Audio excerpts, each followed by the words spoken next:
Hey, what's up guys, Devil Dog Gamer here, and welcome to another Marine Corps Mondays, bringing you some more Crysis 3 multiplayer gameplay. I don't know how I feel about this game yet. I mean, I can max this game out 60 frames per second, no problem. Second I turn on fraps, it lags up, couple it with the mouse lag, I suck. I don't know. It's not really a great recording game for me. I'll probably not going to do any more gameplay for Marine Corps Mondays after this. And, you know, get some lag, of course. I don't know what the fuck that was about. The server seemed to be really shitty for the beta, which kind of sucks, as I expected a lot more from them. And then, of course, I don't know the controls and get stuck here. My noob moment for the day. Anyways, I'm going to answer some questions. I got the comments open for last Monday's video, so I'm going to go down and read the ones that I like. Alright.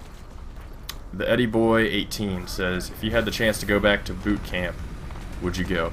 Fuck yeah, I would go. It was totally an amazing experience. I mean, it sucks ass really bad, but it's a lot of fun.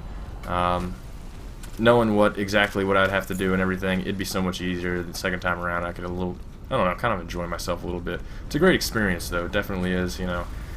For all those people who are going to be joining the Marines, it's one of those things you'll never forget. Like, I'll never forget it till the day I die. You know, everything that happened to boot camp, I can remember clear as day. I mean, there's shit from my deployment I can't even remember, like half the cops I stayed at. I don't even remember the names of them. But everything that happened to me in boot camp I can remember. Alright. Let's keep going. How many O3 guys try for a degree during active duty? Oh, this one's from John on Wheels. How many O3 guys try for a degree during active duty? Do you get a good education benefits afterwards with only 4 years? Why didn't you try earning a degree? You don't have time. There's a few guys, like, I knew a few guys who were on EAS, that's pretty much into active service, you're getting ready to get out, that would take a few community college courses out in town and stuff, because they're getting ready to get out, they had this extra time, because they're not really used for much.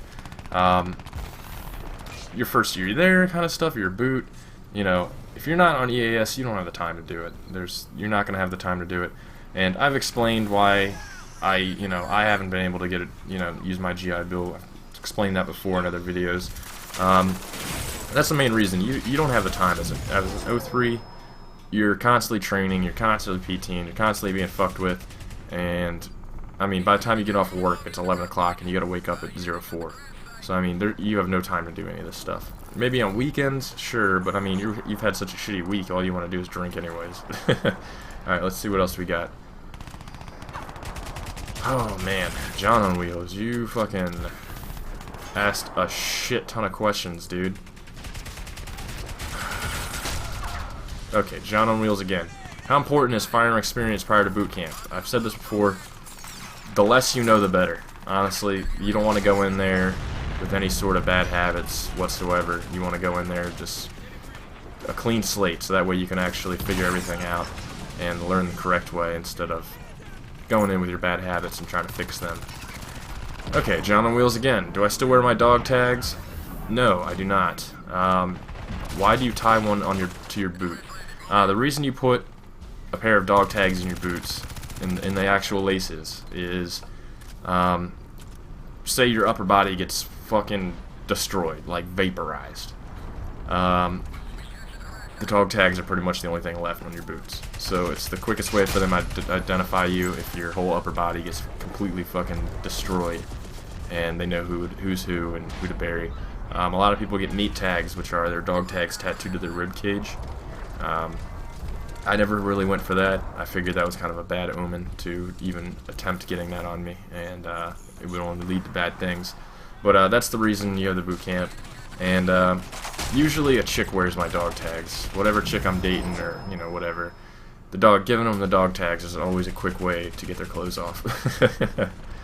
All right.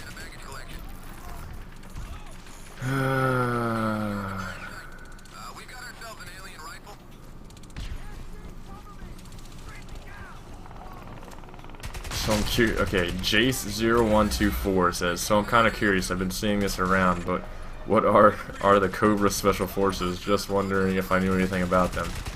I'm assuming somebody's talking about the G.I. Joe Special Forces. You guys got some crazy fucking questions. Okay, Marines and politics. USA Forward 89 says, can you talk about Marines and politics? I'd love to hear what Marines think about politics and politicians. When you're active duty, that's a no-go zone. You don't talk about politics, any shit like that. That's, you know, it's none of your real business. You're fucking carrying out the orders of the nation. Doesn't really matter too much. When you get out, yeah, definitely I focus on it a lot. A lot of the shit that fucking, you know, our fucking country does and the laws and, you know, it's the stuff they try passing. I think it's complete fucking bullshit, and I look at things a little differently politically because of my service. I'm not going to go into too much detail about all that shit, because then it's just going to start a flame war. Okay. How do Pogues feel about other people calling them Pogues? Alright, that's from the War Donkey. You got two kind of Pogues. You got the Pogues that'll play along and be like, ah, yeah, I know. Or they'll be like, I tried signing up for infantry, blah, blah, blah, stuff like that. And then you'll get the Pogues that go on the defensive and be like, oh yeah, well, if I didn't turn my wrench, you wouldn't have a Humvee to drive. Be like, good, I'd fucking hike anyways, bitch. You know, stuff like that. There's always some defensive Pogue out there who's like, you know, really defensive of his job and, you know, tries to make himself seem better and stuff. And that's some crazy mouse lag I'm getting. Alright. Let's see. Did your gun ever jam on you? From Too Legit. I know. My M16A4, the M82, the Sammer, none of those ever jammed on me. The 249 SAW is probably the one weapon that has jammed on me consistently. Every time I touched a SAW, it jammed. Within the first 100 rounds, it jammed. They're shit. I think the SAWs are complete fucking shit and should just be completely taken out of the fucking picture. They're just absolutely terrible. And it's the only weapon I really had jam on me. Let's see, where are we going?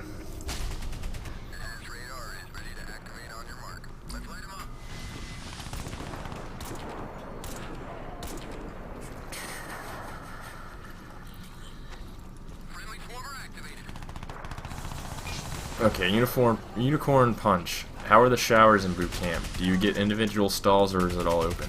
It's all open. You get probably 8 shower heads in a big square room and everybody goes at the same time. You run through them or they give you time to shower or whatever. It's all open. Nothing hidden. It's good to go. How do you think of a foot patrol? I prefer foot patrols. When we go on, you know, any sort of mounted operation, I didn't like it because you're relying on the driver, the VC, you know, the gunner, whatever you're riding in to spot any sort of IEDs or threats ahead. When you're on foot patrol, you're moving slow, you're moving tactically, everybody's got eyes on their surroundings. You can spot threats a lot easier, even though you're less protected, and if shit goes down, you don't have the big guns there, but I preferred it that way. Definitely. Let's see what else we got. Okay, this question. Do you actually see the enemy in firefights?